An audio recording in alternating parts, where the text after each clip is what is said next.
Hanya dua penanya. Monggo siapa yang mau nanya? Kang Mujib. Ibu? Ibu satu. Ya, monggo. Dua saja. Assalamualaikum warahmatullahi wabarakatuh. Allahumma arinal haqqa haqqa warzuqna tiba'ah wa arinal batila batila warzuqna tinabah. Gus, di era sekarang ini terlalu banyak kiai. Jadi saking banyaknya kita yang awam ini bingung mana kiai yang benar, yang betul-betul benar menurut Allah. Mana yang seperti nampaknya benar tapi ternyata itu tidak seperti yang diinginkan Allah. Jadi cara pandang panjenengan ini bagi saya sudah luar biasa mencerahkan sekali. Jadi karena itu kami mohon, ini kebetulan ada ketua yayasan, juga ada Pak Rektor, ada baiknya kampus ini mulai mendekatkan tradisi keilmuan santri dan akademik, ngaji yang fundamental begini. Saya usul itu Bu, bagaimana 1 bulan sekali lah Gus Bahak kerso ke Semarang. Itu yang pertama. Yang kedua, saya juga termasuk orang yang gelisah dengan realitas sekarang. Saya juga mau ngajukan permohonan kepada Gus Bahak.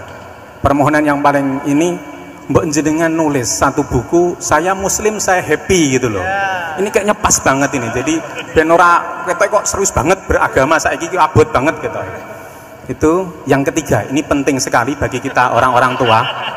Zaman saiki golek anak iso ngalim kok Gus Bahak angel. Jadi saya ingin tolong Gus Bahak ceritakan sejujur-jujurnya bagaimana orang tua jenengan didik sejak kecil sampai iso koyo sampean sakniki. Cekap saya kira. Assalamualaikum warahmatullahi wabarakatuh.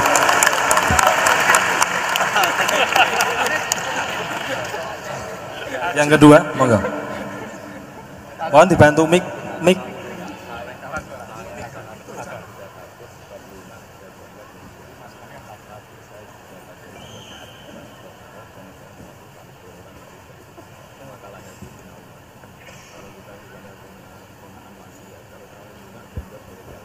Assalamualaikum warahmatullahi wabarakatuh.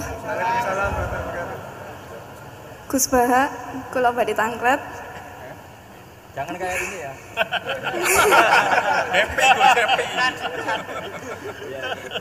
Untuk perempuan, hakikatnya menutup aurat niku pripun?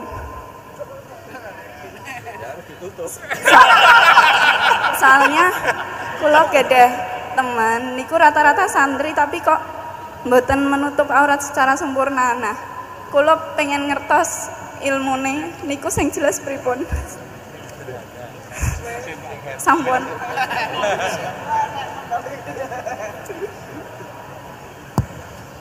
Ini sudah normal ya, pakai ini aja. Ini jawab yang Mbak dulu yang gampang gitu. Ya, yang jelas itu satrul aurat itu ada yang fisik ya, kayak menutup aurat dalam mazhab Syafi'i kita tahu auratul mar'ah fis sholat itu ada pengecualian ilal wajah wal kafen. Tapi kalau khorijah sholat adalah jami'u badaniha dalam mazhab Syafi'i. Tapi dalam sebagian ulama mengatakan ilal wajah wal kafen tetap termasuk istisna di luar sholat. Itu dari segi fisik ya, atau zahir. Tapi sebetulnya juga harus dilakukan satrul aurat secara maknawi, menutup sesuatu yang buruk. Artinya kan gini ya, aurat itu kan sesuatu yang buruk kalau kelihatan ya.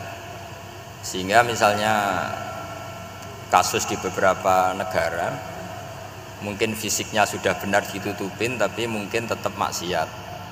Tapi ada yang gugat, yang penting nggak maksiat meskipun buka aurat. Ya keliru, buka aurat sendiri sudah maksiat, itu malah aneh lagi ya. Tapi yang jelas filosofi hijab atau satrul aurat itu usahakan yang zahir maupun yang apa? Batin. Karena Indonesia itu memang agak unik.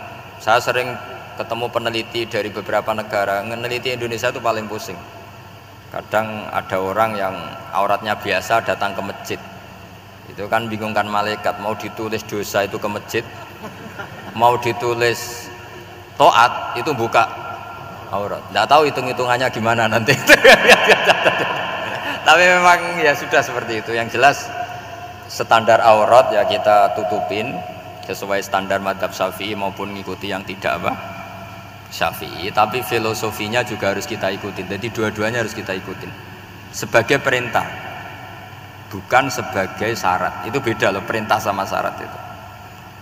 Sebagai perintah, bukan sebagai syarat. Kalau sebagai syarat itu begini, syaratnya orang Islam tuh harus nutupi aurat begini-begini. Nanti kalau yang nggak gitu dianggap tidak Islam, itu menjadi ekstrim.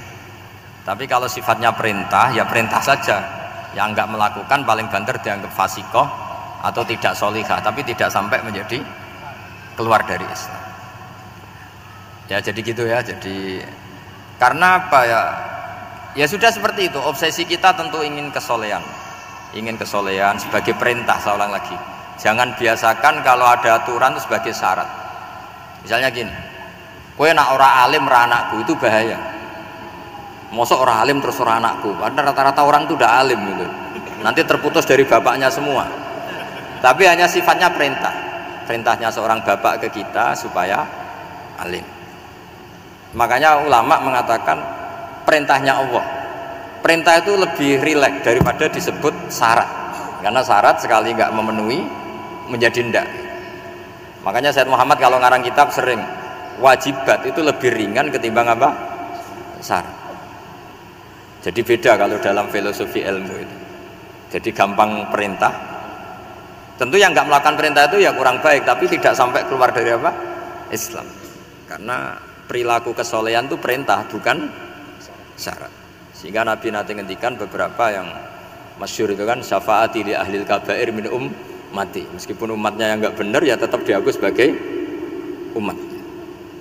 Jadi beda perintahnya Nabi sih, semuanya kalau bisa soleh, harus bisa soleh. Tapi tetap ini sifatnya perintah, bukan syarat. Nggak bisa kamu mengatakan syaratnya orang Islam itu dalam beraurat begini, syaratnya soleh nggak pernah maksiat. Memangnya Nabi nggak pernah maksiat? Ya saya kira demikian ya, cukup ya. Lah kalau ini resikonya dia seneng saya, makanya bagus dia tidak seneng saya, jadi enggak. Jadi ini kalau seneng saya malah ngatur-ngatur gini. Ya. Terus soal ngaji di sini tiap bulan itu jelas tidak satu rutin, karena kalau sampean sopan di mana-mana ngaji itu datang ke kiainya.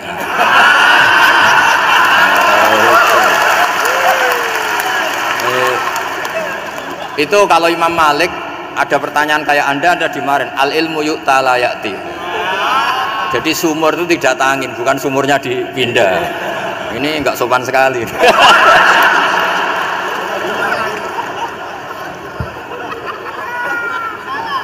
Terus menyangkut orang tua, kenapa saya alim, itu juga nggak boleh dijawab. Rata-rata orang itu udah alim, masa orang tua seluruh Indonesia salah? Itu ada hikmahnya sendiri. Saya kali-kali ngaji, bodoh itu barokahnya banyak. Coba barokahnya orang bodoh, akhirnya nempat di pedalaman Kalimantan, Sulawesi, akhirnya bikin masjid di situ bikin. Kalau dia alim mungkin jadi ketua MUI di Jakarta, nggak akan punya desa binaan. Jadi Allah mendesain ini sudah sempurna, sudah tidak usah protes, sudah begitu aja. Coba ada orang alim alamah, kira-kira itu kan nggak akan di pedalaman Kalimantan Sulawesi. Barokahnya santri rodok bodoh itu, akhirnya kerja di dalam hutan, kerja di kampung-kampung, akhirnya agama ada di mana? Kalau pinter semua di Unisula semua jadi rektor nanti. Jadi Allah mendesain ini sudah baik, tidak usah dipaksakan sesuai versi kamu, nggak usah. Jadi ya sudah, memang seperti itu. Jadi dulu zaman sahabat itu, saya cerita sedikit. Nabi itu kalau muji Madinah itu sundel langit, kalau muji Mekah ya sundel langit. Tapi Sayyidina Ali keluar ke Kufah. Sayyidina Ali itu akhirnya pindah ke Kufah, ke Najaf. Karena pikirannya Sayyidina Ali, Mekah Madinah hanya baik secara bukah, secara tanah. Tapi di antara kebaikan Nabi adalah nasrul Islam. Akhirnya Sayyidina Ali milih ke Kufah. Andai kan sahabat tidak milih keluar dari Mekah Madinah sebagiannya, pasti Islam tidak menyebar, karena semuanya tersentralisasi di Mekah dan Madinah. Tapi ada saja sahabat yang tetap nyaman di Mekah Madinah karena sholat di sana sebagaimana 1000 sholat. Ya sudah seperti itu, dilihat gampang saja. Akhirnya yang di Mekah Madinah ya tidak ngeritik yang keluar juga gak ngeritik yang di Mekah Madinah. Jadi yang alim tidak ngeritik yang bodoh apalagi jangan ngeritik yang alim. Yang jelas orang bodoh ngatur orang alim itu dosa itu yang. Ya, saya kira demikian. Assalamualaikum warahmatullahi wabarakatuh.